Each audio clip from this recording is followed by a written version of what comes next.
Hey guys, Chris from Smile, another tips video. Today we're talking about leaks from air conditioners, water leaks specifically. Now, when it comes to a water leak for an air conditioner, it's super simple. There's generally only a couple things that it can be, and most of them are things that a homeowner can take care of. Inside your home, we're gonna pretend here that this is your furnace and this is your ductwork. You have this air conditioning coil inside your ductwork. You can often see these pieces sticking out and the actual pipes sticking out of the ductwork themselves.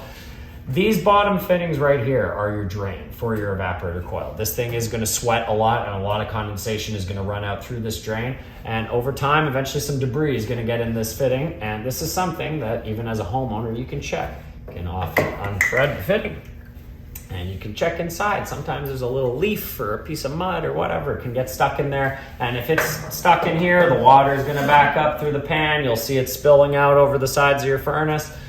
Check the fitting. Check the hose that runs off of it. Oftentimes it's just a little bit of debris. This is something you can clear out by yourself and you could save yourself a couple $100 at the end of the day. So make sure before every AC season, check out the drain.